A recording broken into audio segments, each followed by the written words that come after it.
You see, this is the Auwal Masjid. The Auwal Masjid is the first mosque in South Africa. The Auwal Masjid was opened in 1794, established in 1794, which is quite a significant year of South Africa, because in 1794, it was the last year before Dutch occupation, before the English arrived for the first time in 1795. And that was after the Battle of Muizenberg. Then we signed the Treaty of Amends. It says everyone in the Colonial Court has to return the land back to the former owner. That is why in 1804 we had the Batavia Republic, which is a coalition government between France and the Netherlands. That is when religious freedom was granted us for the first time. In 1806 the English came back in the Battle of Louwburgstraat.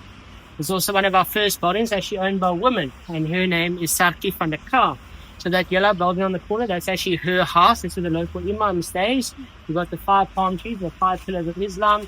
Behind the last pillar, you've got the drain pipe where they send it towards the surgery. At the back of the property, they always have a rondabo, a little hut where the Congolese always meet to pray. And this front section was actually the barn for farm animals.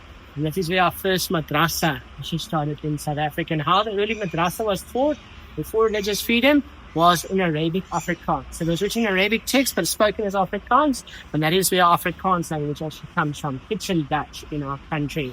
The old mosque is in this bottom white line is, that's an extension of the building since 1960, and that is where you can see the azan. That is where the call to prayer comes from 5 times a day. This is the Auwal Masjid, our first mosque in South Africa, the Auwal Masjid. Then if you look up the way, you're going to see all these lovely color of the houses.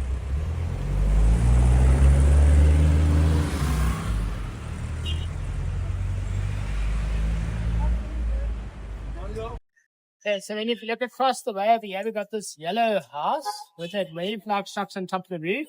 They refer to that as the Cape Dutch design, and that is the home of the Bo-Kaap Museum.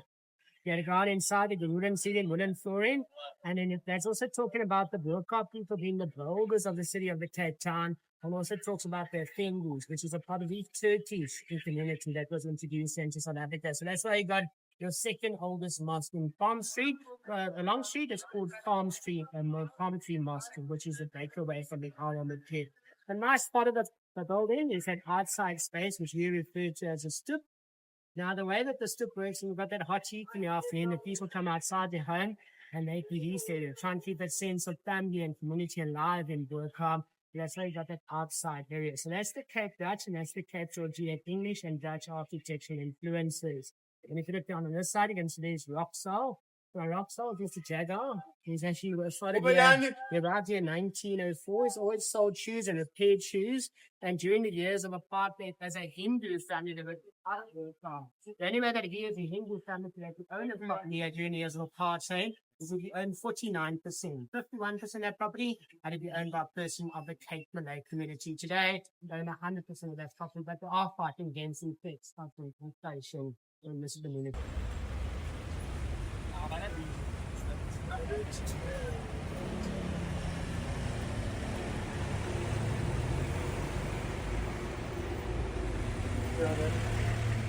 Good in you? This way. You too. Hey guys, this is one of my favorite residents here in Bo-Kaap. Her name is Auntie Wadia, and she makes all the lovely freshest foods available. Well, one food that I really love here in Bo-Kaap is called a Koo Sister or Cook Sister. It's like a donut, which is cooked in syrup and then wrapped in coconut. So this is the Koo Sister or the Cook Sister. I don't know if you've been to the Netherlands. In the Netherlands on New Year's Day they have the olie bowl. This is our olie bowl in Cape Town.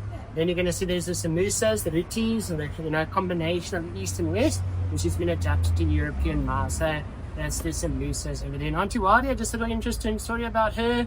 She changed our house color every year. So like 3 years ago, her color was peach. It was one of her favorite colors.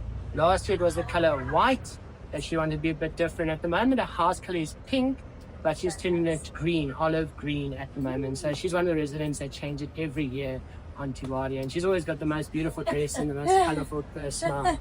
And most tired today, I don't know why.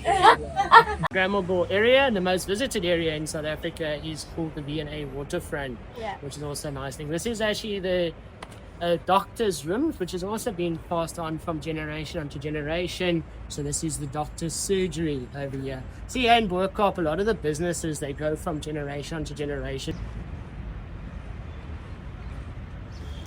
Okay guys, then if you look on this side, you can see there's the lovely cardinal birds. That was done by Shanique Accra. They're birds from North America. They're very special birds, and this is actually Shanique Accra's grandma's home. And right down the way there, you can see there's the Bo-Kaap Mosque, which is one of our 10 official mosques, or 11 official mosques in Bo-Kaap. We've been to one of the most beautiful streets in Bo-Kaap.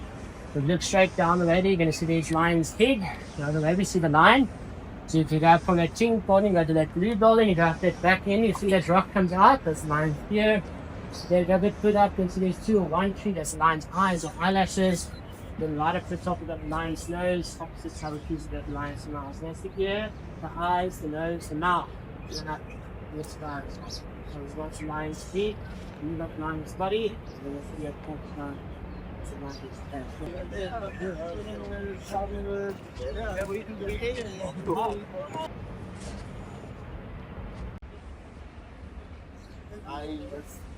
So then if you look on that side, you can see there's the Devil's Peak Mountain. Between Devil's Peak and Table Mountain, you've got that hollow gap, and that's where the southeast wind blows from. And you've got Table Mountain, and I'll show you the lady's face on the side. There's Lion's Head, and then Signal Hill. That is where the noon gun cannon gets fired every day, besides the Sunday and a public holiday. And if you look straight down the way there, we're going to see that very tall building at the end of the road with that colourful outside. That tall building was completed in 2019, and that is when we started the strikes against gentrification, because the Bo-Kaap residents were saying if you don't do anything about it today, in about 20 years time this area is going to turn your blocks of flats and the older people are not going to afford to stay here. And so I'm pleased to say in 2019 they made 19 sites in Bo-Kaap as national heritage sites. They got the heritage protection overlay, but they're still busy in the courts of Cape Town trying to claim a lot more heritage protection in the Bo-Kaap community. So that is that colourful house at the end of the road. In this street over here, this is called Church Street. So if you had to go down Church Street, you can see this Colourful, which is the old Dutch Reformed church. And if you go up that road, you go to the Tunnel Baru. Now that's where the Holy Kramats.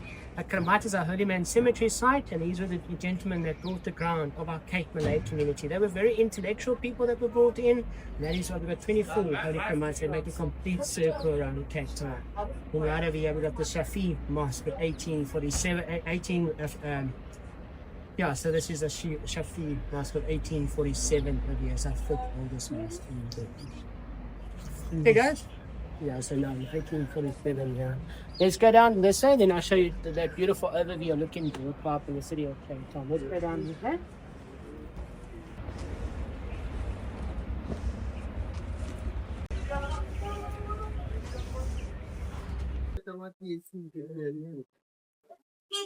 And if you look at this beautiful painting over here, this is Afrikaans from vandaan. Afrikaans comes from there. So where does Afrikaans originate? Well, it originates from the marketplaces. Remember, that's where they first had their first communication between the indigenous tribes, which should now be depicted by the elephants or the man or the lady over there. And it's also part of the Earth's Europeans arriving. That is actually the boat. And you're going to see it's also part of an early slave trade. So that's why you've got the breaking of the chains coming together in democracy. And it's also part of the first mosque. So that's why you've got the Auwal over there. So these Afrikaans comes from where? So it's essentially African, European, and Southeast Asian, all combination coming together as one. So that's called Kitchen Dutch in South Africa.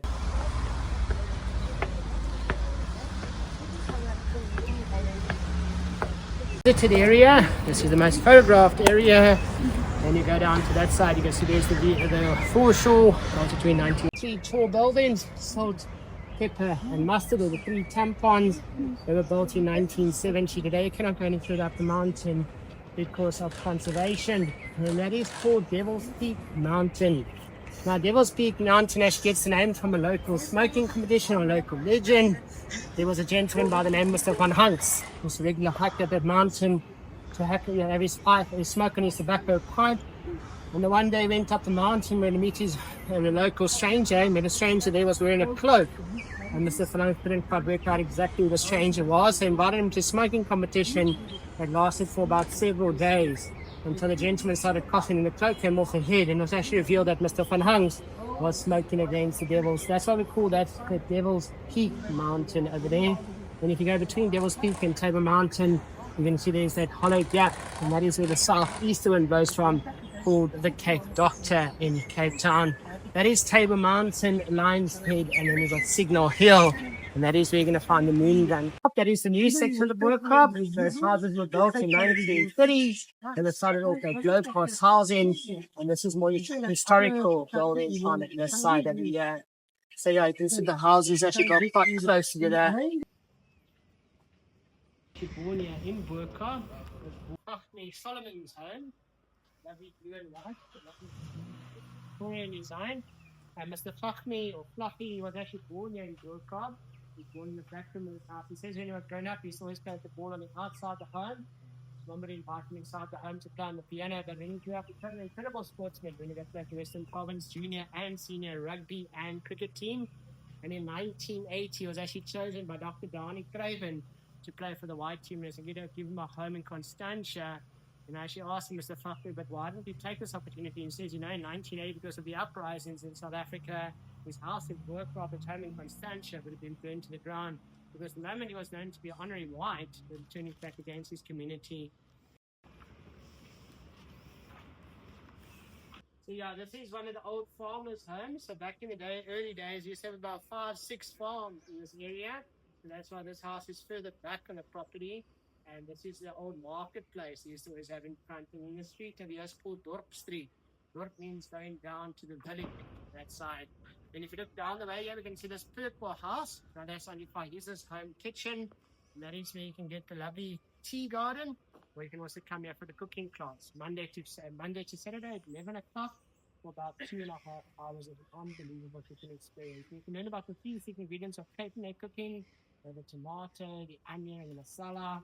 Learn about the twists and turns of iti, the culinary mincer. You also make this lovely Cape Malay chicken curry and dalchi, which is essentially like a 3-course meal. The next we're going to go down to the actual spice, which is our oldest spice store in Bo-Kaap.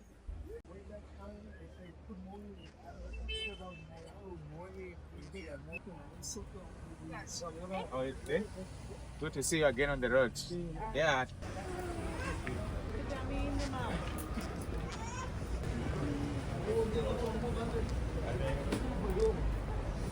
This is the Atlas spice.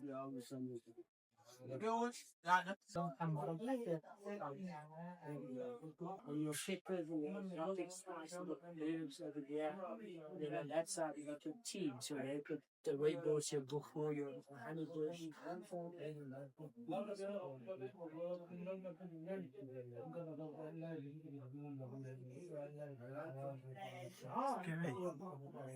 Yeah. This is a lovely Bo-Kaap bazaar, and we have this lovely African forest.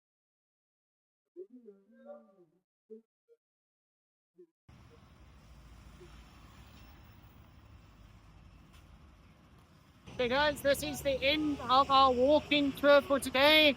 Thank you very much for joining me on the walking tour. It's very nice to have you guys. Always remember to come and join us, Sheldon's Walking Tours, here in the city of Cape Town. As we do Bo-Kaap City, we do also food tours. And if you're also interested in the street art tours, we also got the Salt River street art tour.